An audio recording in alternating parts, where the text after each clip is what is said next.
नमस्कार दोस्तों, हर हर महादेव। स्वागत है आपका मेरे यूट्यूब चैनल रुद्र शक्ति दर्शन में। आशा करता हूँ कि आप सभी स्वस्थ और कुशलता से होंगे। दोस्तों, ये जो वीडियो बना रहा हूँ इसका टॉपिक है प्रमथ गणों सहित वीरभद्र और महाकाली का दक्ष विध्वंस के लिए प्रस्थान। दक्ष का देवताओं को अपशकुन एवं उत्पात सूचक लक्षणों का दर्शन एवं भय होना। ब्रह्मा जी कहते हैं, नारद महेश्वर के इस वचन को आदरपूर्वक सुनकर वीरभद्र बहुत संतुष्ट हुए। उन्होंने महेश्वर को प्रणाम किया। तत्पश्चात उन देवादिदेव शूली की उपयुक्त आज्ञा को शिरोधार करके वीरभद्र वहां से शीघ्र ही दक्ष के यज्ञ मंडप की ओर चले। भगवान शिव ने केवल शोभा के लिए उनके साथ करोड़ों महावीर गणों को भेज दिया, जो प्रयालाग्नि के समान तेजस्वी थे। वे कौतूहलकारी प्रबल वीर प्रमथ गणवीर भद्र के आगे और पीछे भी चल रहे थे। काल के भी काल भगवान रुद्र के वीरभद्र सहित जो लाखों पार्षदगण थे, उन सबका स्वरूप रुद्र के ही समान था। उन गणों के साथ महात्मा वीरभद्र भगवान शिव के समान ही वेशभूषा धारण किए रथ पर बैठकर यात्रा कर रहे थे। उनके 1 सहस्त्र भुजाएं थी, शरीर में नागराज लिपटे हुए थे। वीरभद्र बड़े प्रबल और भयंकर दिखाई देते थे।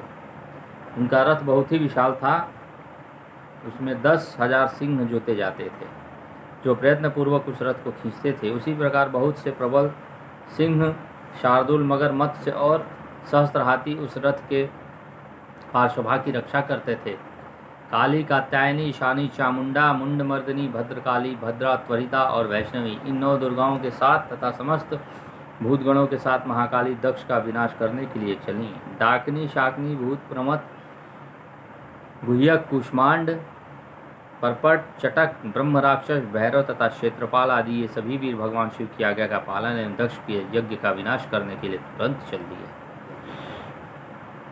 इनके सिवा 64 गणों के साथ योगिनियों का मंडल भी सहसा कुपित हो दक्ष यज्ञ का विनाश करने के लिए वहां से प्रस्थित हुआ। इस प्रकार कोटि कोटि गण विभिन्न प्रकार के गणाधीश वीरभद्र के साथ चले। उस समय भेरियों की गंभीर ध्वनि होने लगी। नाना प्रकार के शब्द करने वाले शंख बज उठे।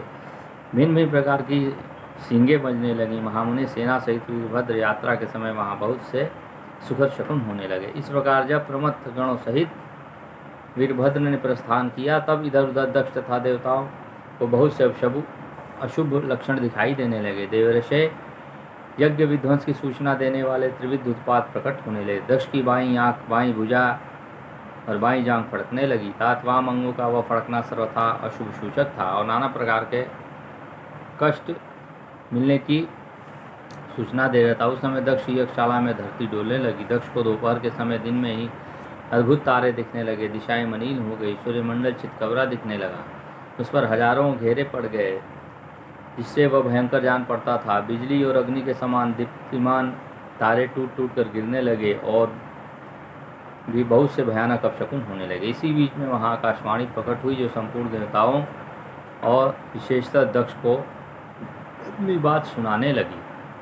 आकाशवाणी बोली, ओ दक्ष, आज तेरे जन्म को धिक्कार है। तू महामूढ़ और महापापात्मा है। भगवान हर की ओर से आज तुझे आज महान दुख प्राप्त होगा, जो किसी तरह टल नहीं सकता। अब यहाँ तेरा हाहाकार भी नहीं सुनाई देगा। जो मूढ़ देवता आदि तेरे यज्ञ में स्थित हैं, उन सभी को भी महान दुख होगा, इसमें संशय नहीं है। ब्रह्मा जी कहते हैं, उन्हें आकाशवाणी की बात सुनकर पूर्वोक्त अशुभ सूचक लक्षणों को देखकर दक्ष तथा दूसरे देवता आदि भी अत्यंत भय प्राप्त हुआ। उस समय दक्ष मन ही मन अत्यंत व्याकुल हो कांपने लगे और अपने प्रभु लक्ष्मीपति भगवान विष्णु की शरण में गए। वे भय से अधीर हो शुद्ध बेसुध हो रहे थे। उन्होंने स्वजन वत्सल देवादिदेव भगवान विष्णु को प्रणाम किया और उनकी स्तुति करने लगे। तो दोस्तों, ये जो वीडियो था, इसमें आपने देखा कि वीरभद्र और माँ महाकाली अपनी पूरी सेना के साथ प्रस्थान कर रही हैं। और जैसा कि इसमें वर्णन है कि 10,000 सिंहों का रथ था और उसके पीछे कई हजार कई लाख उस रथ की रक्षा के लिए भूत, पिशाच, प्रेत, यक्ष, गंधर्व, राक्षस जो भी हैं वो थे। और माँ भी अपने पूरे अंश सहित यज्ञ का नाश करने के लिए चल दी थी। तो सोचिए कि उस समय वो सीन क्या रहा होगा, दृश्य क्या रहा होगा। वहाँ का पूरा ब्रह्मांड हिल गया था दोस्तों, जब वीरभद्र और माँ महाकाली अपने पूरे गणों के साथ प्रस्थान कर गई थी। ये जो बातें मैंने एक एक शब्द बताई हैं, उसको एक बार सोच के देखिएगा कि कितने शक्तिशाली उनकी भगवान महादेव की जटा से जो उत्पन्न माँ महाकाली और वीरभद्र थे वो कितने शक्तिशाली रहे होंगे, और उस समय का दृश्य क्या रहा होगा। प्रलय समान दृश्य हो गया था उस समय दोस्तों। तो देखते रहिएगा वीडियोस, आने वाली वीडियोस और भी आपको पसंद आएंगी, और वीडियोस को शेयर करते रहिए, चैनल को सब्सक्राइब करते रहिए दोस्तों। इसी के साथ ये वीडियो समाप्त करता हूँ। धन्यवाद। हर हर महादेव, नमः शिवाय दोस्तों। धन्यवाद दोस्तों।